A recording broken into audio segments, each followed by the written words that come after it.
The CBS Radio Mystery presents...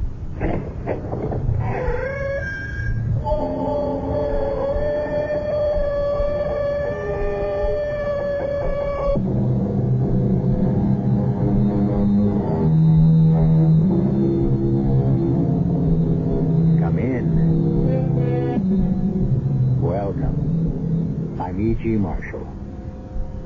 And what is your pleasure this time? Let me fill your cup. 2 icy fingers of terror, add equal parts of mystery and suspense, and top with a dash of the unknown. Settle back and sip. We shall consider the wisdom of the ancient Tibetan sage, Aho Chan. One day a disciple asked, Master, is the book of each man's life written by himself or by the immortal God? And the Holy One replied, by both. The gods write only 2 pages, the first and the last. Man writes all the others himself. And if the Master has spoken truly, perhaps each of us might stop to consider what he has written now and then. Our story this time deals with the page before the last in the book of a young lady's life. One moment, Sergeant. Yes, what is it? I intend to kill you. What? Put down that pistol. Well, certainly. After I fired it. You can't kill a police officer in broad daylight and hope to get away with it. I'm sure I can. Just a minute. Now, it won't do you any good to rush me. I can squeeze this trigger faster than you can move. Stop! I don't believe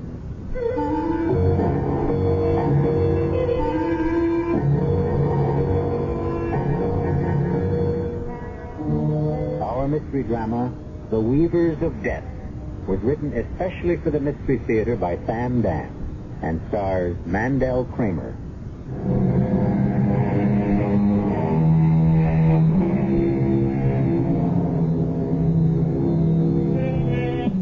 Here is Eleanor Brody walking down the street on a quiet, sunny Saturday morning, on her way to Frank's Market to buy a packet of special British breakfast tea.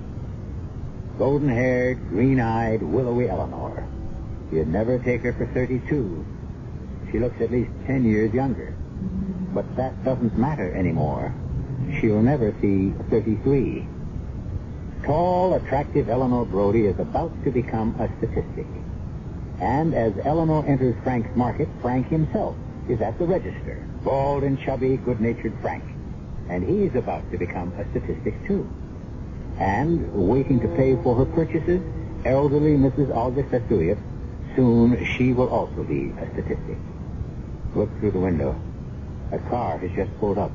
A thin, very pale young man steps out. His right hand is in his jacket pocket. He is headed for the store. For lack of a better name, let us call him a maker of statistics. Where's it all going to end, Frank? I was talking to the minister just last night. He said we'll have to learn how to live on air. For the second thing I forgot, some chocolate for my little granddaughter. I'll go get it. All right, hold it. Hold it now. Don't move. It's a stick up. Shut up. Step over to the register there, Baldy. And you, Blondie. Blondie, stand next to him. Don't do that, please. Shut up. I have children. I told you to shut your mouth. He's going to kill us. I can see it in his eyes. Murderous. I'm something. Oh, Vista! Oh, Vista! Shut up. All of you.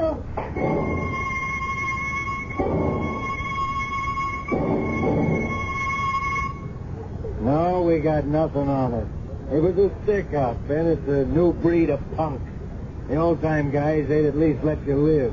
These crumbs. You don't give them the money, they kill you. You do give them the money, they kill you. I know you got to print something, but well, you can't squeeze blood out of a stone. When I get something, I'll give you something. Well, look who's here. Hello, Captain Gordon. Bobby Clifton. What are you doing in this place? It's only for detectives. You want to see my badge? How are things in the youth section? Artie, I want you to give me a temporary transfer back to homicide. Why? Those grocery store killings this morning. Yeah? What would you want with that? I knew the girl. I knew Eleanor Brody. Yeah? We went to school together. It was 10 years ago. We were, well, sort of engaged. What does that mean, sort of? It didn't work out. Oh, why? Why? I wanted to be a cop, and she couldn't see it. I've been married 25 years, and my wife still can't. Anyway, we decided to break up. You mean she did? Mm-hmm. And I never saw her again. But it was yesterday, Friday. I got a phone call. She called me just like that. Just like that? It was as if we'd seen each other the day before. She said, Bobby, I must talk to you. Come over to my place tomorrow morning and we'll have breakfast. That would have been this morning. Yeah. So? Well, I got mad. It was the way she said it, I guess, as if nothing had happened. Like, drop whatever you're doing and come running just because I snapped my fingers. Oh, that's how they are, Bobby. So I said I happened to be tied up, and she said, never mind, forget it. I'm sorry, Bobby. It took me nearly all this time to get over her. And I wasn't going to start... Well, I guess I never really got over her. Anyhow, this morning I set out for her apartment. There on the corner I saw the squad cars. Artie, I want to work on this case. What's to work on, Bobby? Some nervous punk gets trigger happy. Where do you find it? You don't. And one day some hood who faces a rap makes a deal for himself by blowing the whistle on a pal. I want to work on the case, Artie. I know. You figured if you'd gone there when she asked you, she'd be alive now. And so it's a whole guilty thing. I should have gone to see her when she called me. Bobby, it's not going to help. I keep thinking about that phone call. She sounded scared. You're building it up in your head. She was scared of something. She said, I must talk to you. Not I want to or I'd like to, but I must. Now, why did she say must? Because she figures she overlooked a good bet 10 years ago. Artie, I failed her. You have got to let me work on the case. Work on what? There's nothing to go on. No witnesses, nothing. Why do you insist that it was an ordinary pickup? What else could it be? Suppose it was something else. Like what? Artie, let me work on it. All right, but don't get in anybody's way. The old lady, Mrs. Olga Stasiuk. I understand she's still alive. Just about. All right. I'll go to the hospital and see her. Nobody can see her. She's in intensive care. I'll see her.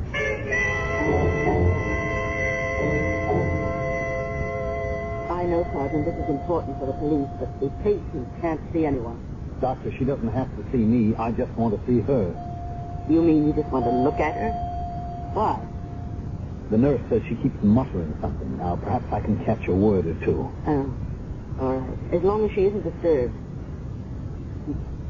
Funny how things are interrelated, Sergeant. What's that, Doctor? These two women, the young one who died and Mrs. Stasiuk, who may not live out the day.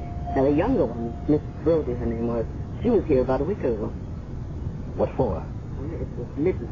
She couldn't reach her own doctor, so she came to emergency. Why? But it seems she had a very severe, serious skin irritation all over her arms and back. What caused it? I don't know. She didn't want to save the pet, so we gave her something for superficial relief. She probably consulted her own physician the next day, and here she is, in the hospital again. This time in the morgue. Oh, you want to see Mrs. Stasiuk?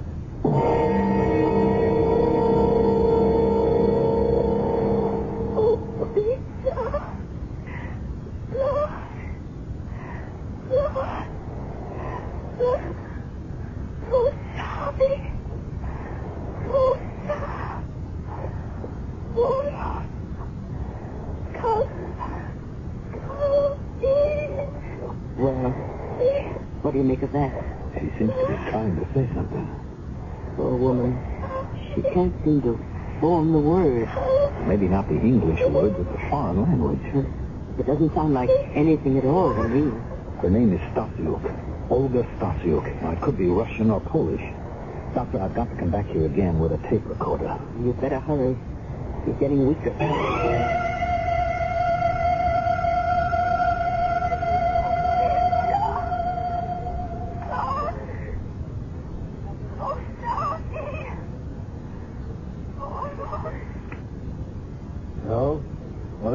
that give you? It's Russian, Artie. Russian. What does that mean? Look, there's an Orthodox church around the corner. Turns out to be her church. The priest says the tape is hard to understand, but he can make out some of it. Well, what's she saying? She's trying to describe a killer. That word, ubitsa, or something like that, that means assassin, murderer. And he could be an albino. What? She uses the word for pink, a word like rosadi, in connection with eyes and hair. And there's one key word, Calvin, I think. It could either be the killer's name... Well, are there any local punks named Calvin? Or, more likely, it's the Russian word Kalbin or Halbin, which means albino, or a guy with real light-colored hair and eyes. White. That's right. Whitey Barrows. It can't be. Why not? Because, as far as we know, Whitey's a hitman for some of the biggest mobs.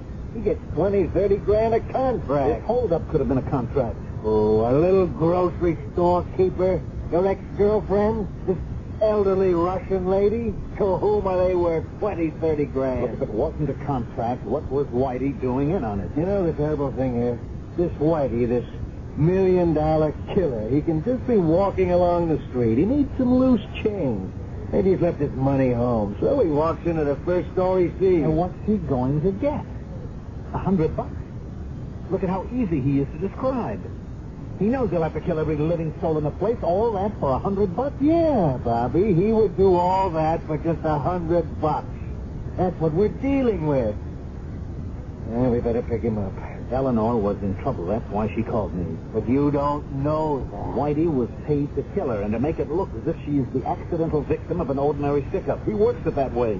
And just killed 2 other people. Okay, so now you tell me why she was marked and by who. I don't know. Maybe she was running around with Whitey and she might have done something he didn't like. Yes, like what? I don't know, like what. Maybe like phoning you, for instance.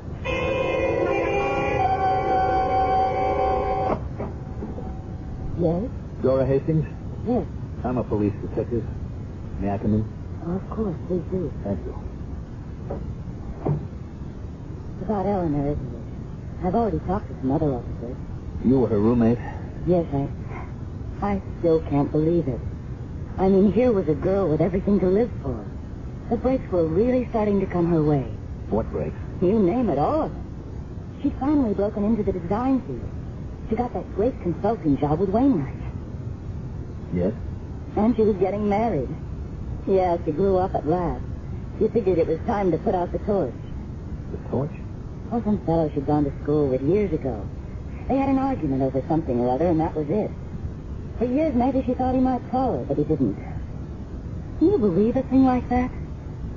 Yes. So she settled for the boss's nephew at Wainwright. Can you imagine settle for Lester Crane? Settle for a guy who has either $30 or $40 million?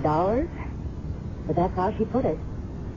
She was one of a kind, that girl. Tell me, recently, did she seem upset about anything? Well, yes, I would say so.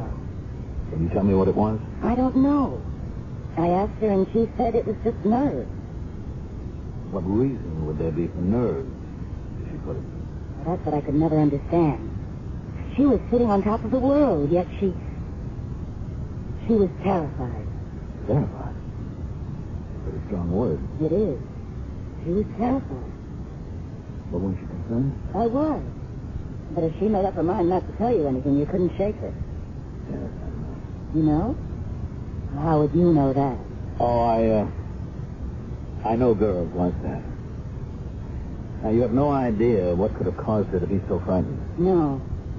Besides, does it matter anymore? She's dead.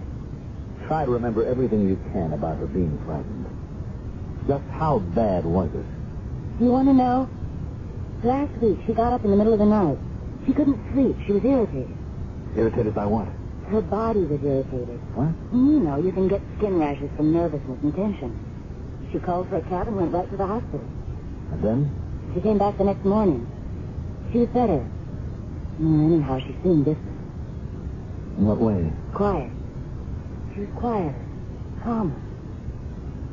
Actually, she would keep muttering the same thing. What same thing? I have no idea. It sounded like EL-77. E.L. What's that? I can't figure it out. She just keeps saying it the way people do when something bothers Well, her. didn't you ask her what it meant? Well, yes. And she told me right off to forget it. E.L. 77. Well, I don't even know if that's right. It just sounded something like that. Well, yesterday she said, there's only one man in the world who can help me. She was going to call this fellow and ask him to come see her. Did she say who? No, I was in the other room when she called him. And I guess he must have turned her down because she said later, it doesn't matter now. And then this morning. Well, I hope I was able to help you. Help? Yes. What I told you. Did it help you? No, Jason. I'm afraid it doesn't help me at all. How can it help when you know that if you had accepted an old friend's invitation to breakfast, she might still be alive? How does it help to know when it's too late that both your lives might have been different? Was that stick-up merely a covering device for her deliberate murder? I'll return shortly with Act 2.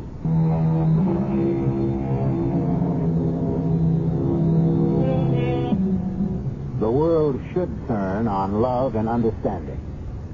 Instead, it seems to be spun by vanity and pride. So many people could prevent so many problems. Indeed, could alter the very shape and direction of their lives if they could only talk freely and openly and honestly at the right time.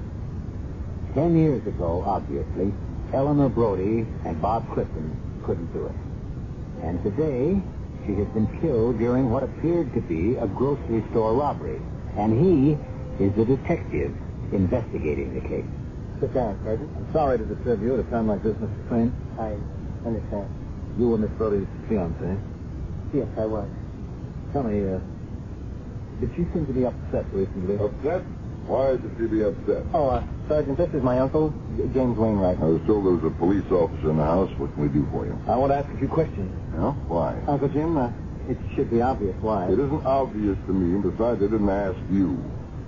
After all, what is there to ask? She was killed in a holdup, wasn't she? Well, wasn't she? That's right. Unfortunate coincidence. Past life had nothing to do with it. She would have been killed in any event. Therefore, the police have no reason to pry into the affairs of private citizens. Don't you agree, sir? Well, perhaps if it were just a holdup. What do you mean, if? What else could it have been? A way of covering up her murder? Serious? Oh, yes, I am. And that's why I'm here, to ask some questions. Well, how can we possibly help you? I don't know. Well, if this is a fishing expedition, you've come to the wrong stream. I will answer no questions unless my attorney is present. Uncle Jim, the man is just trying to do his That's job. enough out of you two, Lester. Mr. Wainwright, I'm investigating a murder. I need information on the background of Miss Brody. It's immaterial to me whether I get my answers here or down at headquarters. I don't like your attitude. I'll have you know the commissioner's an intimate friend of mine. Uncle, let's get this over with.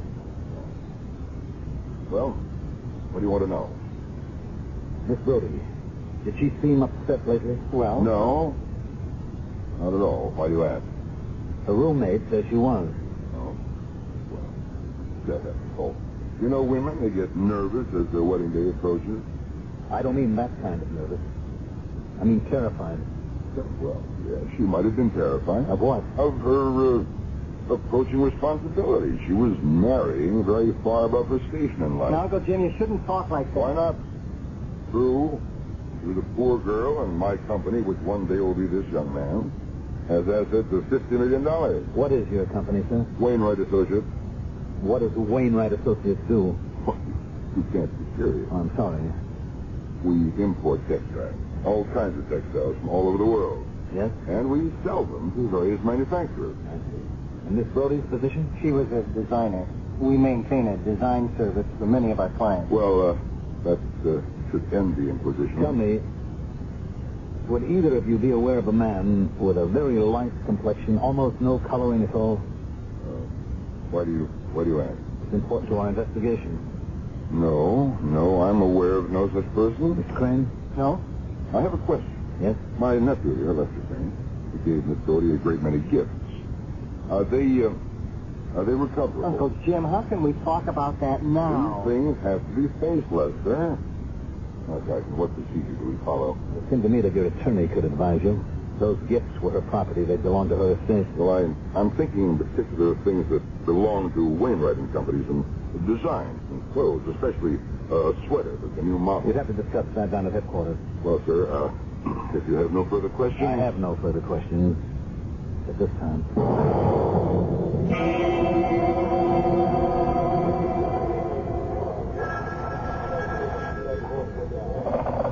Yeah, Captain Gordon. Yes, there may be a break on those murders. But so far we got nothing to give out. Look, Charlie, things are rough all over. Bobby, what have you got? Sore feet, Captain. Well, you did want to investigate some murders. Where are we? The roommate says she was scared stiff. Yeah, we had that yesterday. And old Wainwright says she was just normally nervous about getting married. And nobody cares what young Lester says because he doesn't count. Is that how it still adds up? So far. Now, how about Whitey? Whitey is safe and snug and warm in a rat hole somewhere. Well, he can't hide forever. I'll get him if it takes the rest of my life. That's no way for a smart cop to work. There can't be anything personal in it. This whole thing is personal. If I'd had breakfast with her, she'd still be alive. But what does that do to your theory? If she was marked, they would have gotten her another time. Yeah, homicide, Captain Gordon. Oh, Captain, this is Justice Sparrow. There's a detective with you who's investigating that grocery store holdup. Yeah, Sergeant Clifton. Hold on, Doctor. Bobby, it's Dr. Sparrow at General Hospital. Sergeant Clifton. Oh, Sergeant, I know you people are very busy, and this is probably nothing. Well, let me judge that, Doctor. Well, I mean, on the face of it, I wouldn't even think that there's any evidence. Well, you must have some reason for calling me. Well, you remember, Sergeant, when you were in the hospital and we were listening to the poor old Russian lady? She's no better of her. Sorry to hear that. Well, I remember we were saying how things were interrelated. Yes? And that Miss Brody had been in here a week before she died and was killed because of a severe skin irritation. Yes, I remember. Well, she has a roommate, Miss Dora Hastings. Miss Hastings is here now with the same skin irritation. But does it mean anything? I mean, from a police point of view, or am I wasting your time? I'll be right there.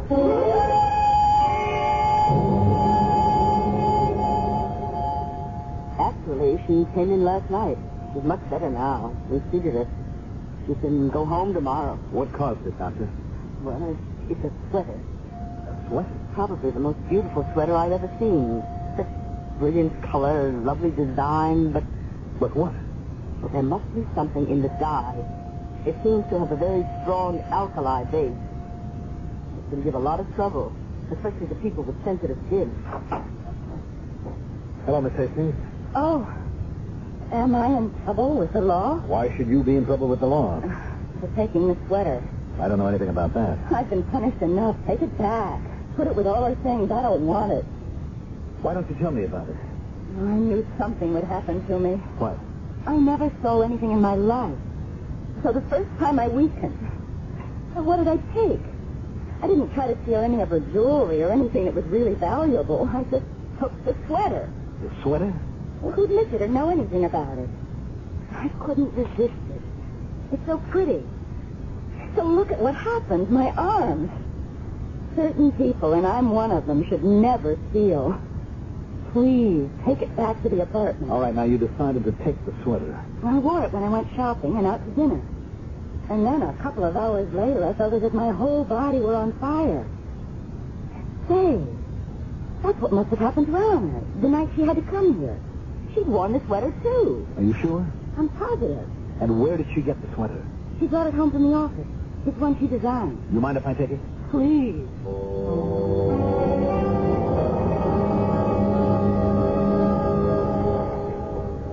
Hey, Bobby.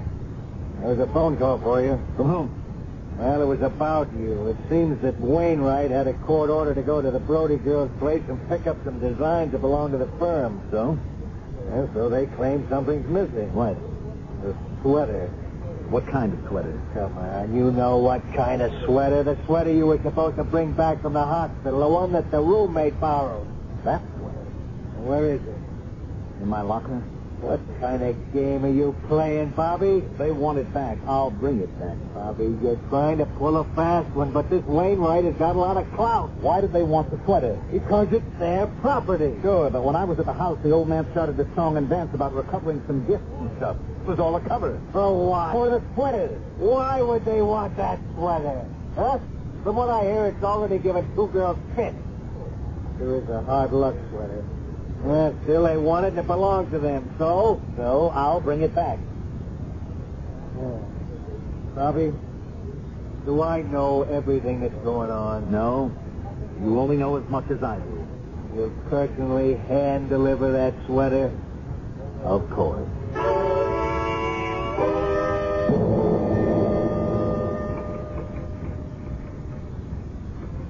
Yes? I'd like to see Mr. Lester Crane. Police? Oh, wow. You don't look like a cop. No, why not? You're cute. Did you know Eleanor Brody, Miss, Carter. Melba Carter. Miss Carter? Oh, sure. We both come here about the same week 9 years ago. We both sat at the same desk. She went up. All the way up. She even got the boss's nephew. Tell me, did she seem nervous lately? Oh, I don't know. I'm sorry to say I was so jealous of her I couldn't really see straight. Poor kid. What good did it do her? Did some man ever come around to see her, a man with a very light complexion? A guy? He? Oh, no. Why would you want to ruin the world's greatest setup? There was a guy on the side. He was kept out of sight. Would you tell Mr. Crane that I'm here, please? Don't you want to ask me any more questions? Maybe later. Thank you, Sergeant. It's a beautiful sweater. I've never seen such brilliant colors and the design. Yes, well, it's... I'm sorry there was this misunderstanding. I had intended to return it on my way to work. It's all right. Look, I want to apologize for my uncle. He lives in a world of his own. I understand. He belongs to another time, another place. Mm-hmm. You were Eleanor's fiancé. What did you say? I'm sorry, I was just thinking out loud. Yes, I was her fiancé, and, I owed her so much. You see, because of her, I stood up to my uncle. He was opposed to our getting married. Why? Why? He wouldn't need a reason. He's so contrary. And, I always yielded to his judgment, but not this time. Yes. Miss Green, there's been an inquiry concerning EL-77. EL-77? And you told me that... EL-77? And you told me you'd handle everything there yourself, so I... Place that call on hold, and I'll pick it up very soon. Sergeant, is there anything else you want to know? I have some very important things. No, I've taken up enough of your time. Goodbye, Mr. Crane. EL-77. Once again, a combination of letters and numbers. And what do they mean? One thing is certain. They have the power to make people nervous. First, Eleanor Brody. And now, Lester Crane. EL-77. A simple arrangement of innocent-looking letters and numbers. Well, any arrangement of letters and numbers can look innocent. Consider E equals MC squared. I'll be back, hopefully in just a few moments with Act 2.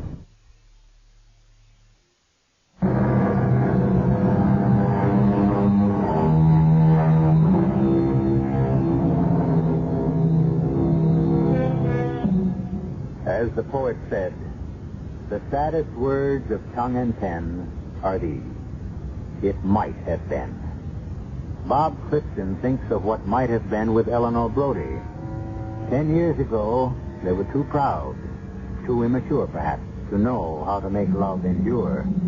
Now the only thing that Bob can do for Eleanor is try to bring her killer to justice. No, Bob. Why not? Because you can get into more trouble than you ever thought existed. Is that all you ever think about, getting into trouble? Besides, it's wrong. Why? Why is it wrong? Because, Bobby, you propose to use a human decoy. A girl can be killed. How? If we have it staked out, all we want him to do is show himself, then we bag him. On what charge? He's been identified as the killer in the grocery store holdup. How? And by whom? The old lady died last night. What shot on the delirious mumblings on a tape recorder. Come on. A smart lawyer could kill it. He's got to do more than just show himself. He has to come after her. We have to prove intent to murder. What do you want? The smoking pistol? By then it's too late. Not the smoking pistol, but the pistol. He has to be caught in the act of trying to gun her down. And that's cutting it too close. Not if we have him covered. It's too risky. Too much can go wrong. It's the only way. Bobby, I don't want to hear any more about it.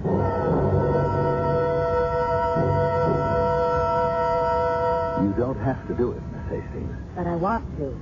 It could be very dangerous. I don't care. It's the least I can do for Eleanor. I shouldn't ask you to do it either. It's just that I have to get that killer. I understand. Let me make a confession, Miss Hastings. You don't have to. I'm the man Eleanor spoke to last Friday. I knew that. You knew? How? Oh, woman's intuition, maybe. But you had to be the man. Do you want me to make that call now? Yes. And say exactly what I told you.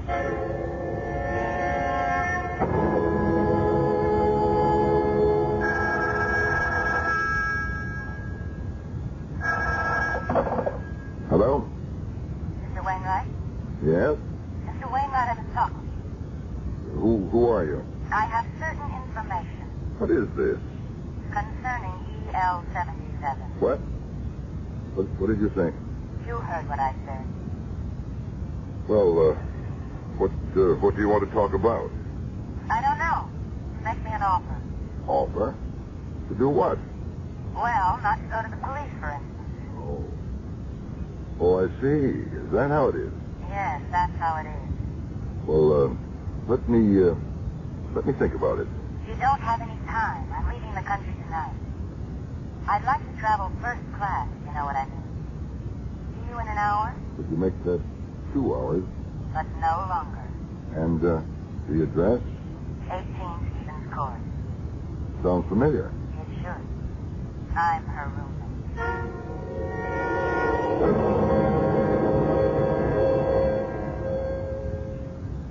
Anyone moving up the street? Not yet. Are you sure this is the only entrance to the building? Yes, he couldn't get in any other way. All right. You have to come up the street. Walk in the front door. Come up the stairs, knock on your door. Now, don't stand near the doorway. He might shoot through it. Leave the door unlocked. When he knocks, you say, "Come in, it's open." When he walks in, I'll be ready for him. And keep out of sight. Look, down the street. Is that someone coming? Stand by the side of the window. If that's our boy, don't let him see you. I know Mr. Wainwright. It isn't him. No, it wouldn't be Mr. Wainwright. It would be an employee of his. Can't see too well in this dark, but I'm sure that it's It's who? the man who killed Eleanor. So quiet. You can almost hear his footsteps. Wait. There are men getting out of those cars. Look. Hold it, Whitey! Freeze!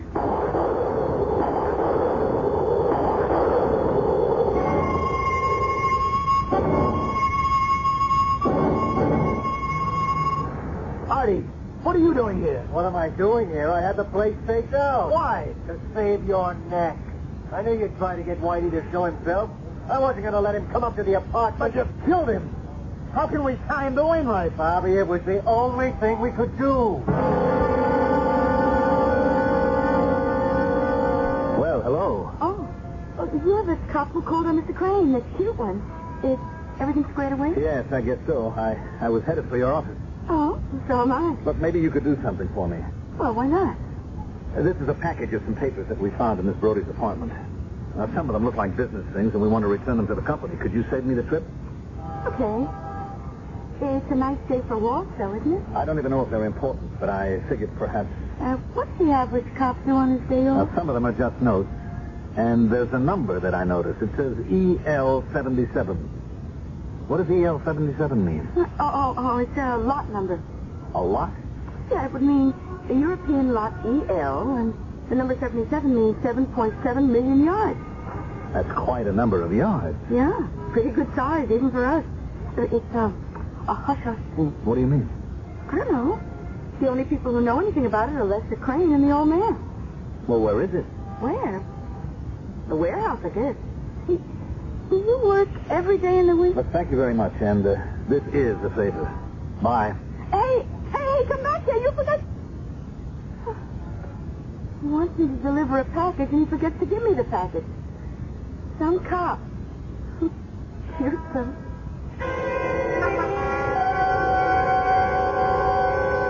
I'm sorry to bother you again, Doctor. Oh, it's all right. That sweater, the one Miss Hastings wore, and we know now that Miss Brody wore it, too. You said something about the dye. Yes, I sent a few strands to the lab. We have a very extensive allergy clinic here. It's a very good wool, but I'm afraid it's ruined for any kind of wear. Why? The dye, it's a strange one, probably foreign. It isn't any of the known dyes used here. It's a very strong alkali content. If the manufacturer knew the dye had such a strong irritant quality, why would he use it? Maybe he didn't know, or maybe he thought he could get away with it. Doctor, suppose you knew where a whole lot of this material was. What would happen to it? Oh, I'm sure it could be condemned. Any federal, state, or city health department or Bureau of Standards would take it right off the market. Thank you, Doctor. Do you think this sweater has to do with those murders?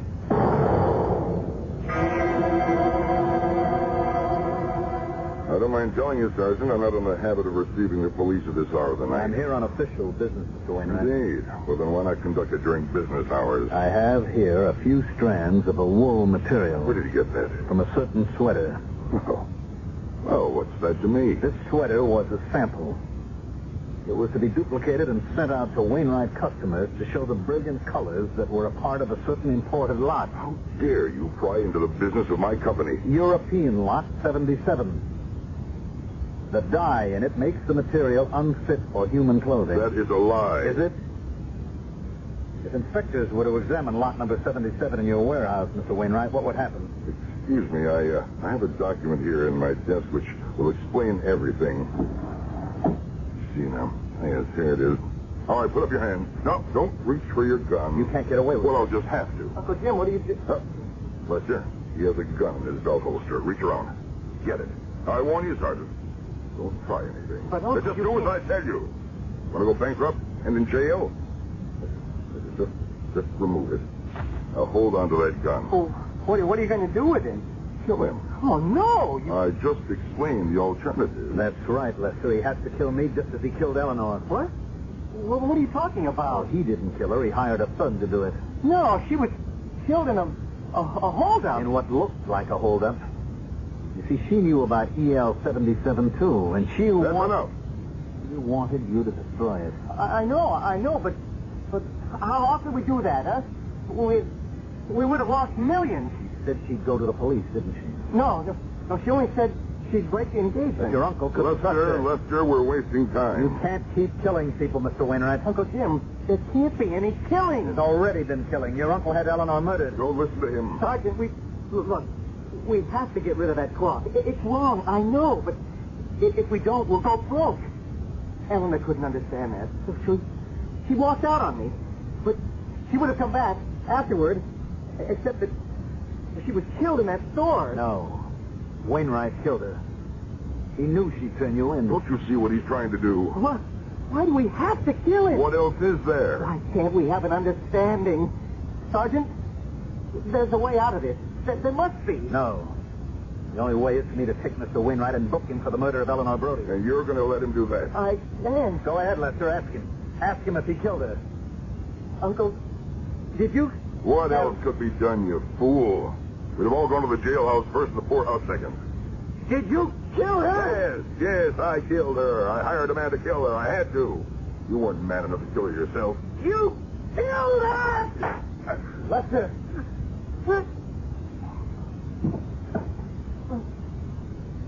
My uncle? Afraid he's dead. I hope I die, too. I'll call an ambulance. Please. I have to tell you this first. I just shot him to prove something to you. To me? Why? Because she told me everything about her past. That she'd always been in love with a man named Bobby Clifton. That's you, isn't it? Yeah, that's me. I killed him because she finally made a man out of me. She taught me how to stand up to him. And I did. Didn't I, Bobby? Yeah. Yes, but, you did. The old man is dead. The nephew recovered. Lot EL-77 was destroyed. It would be nice to report that Bobby married Dora Hastings and Lester married Melba, but we're not in business to tie up neat little packages. All we have done is open up the book of someone's life, glanced at a page, and returned it to the shelf, as I shall be returned to you in just a few moments.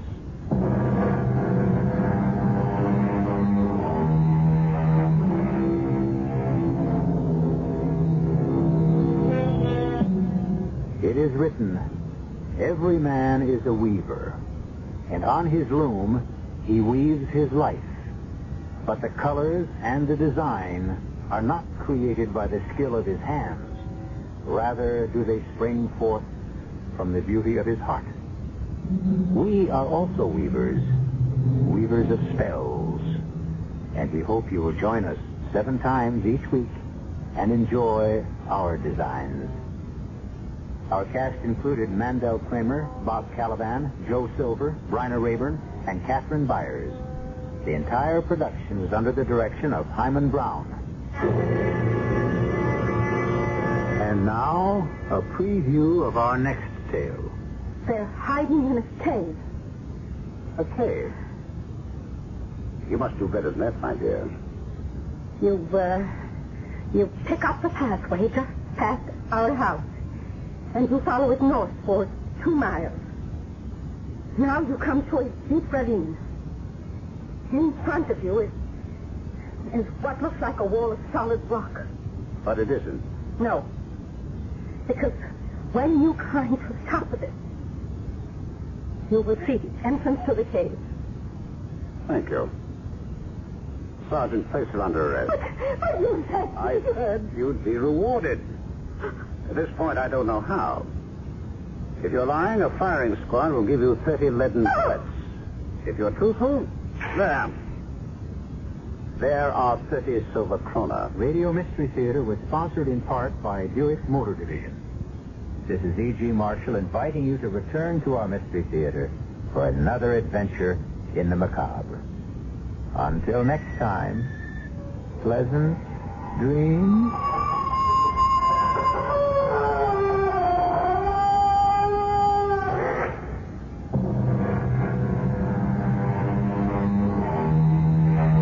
Mystery Theater comes to you from CBS Radio and Radio 87 WWL here in New Orleans. Our studio is located in the historic old French Quarter, way down yonder in New Orleans. 8 minutes after 8 o'clock.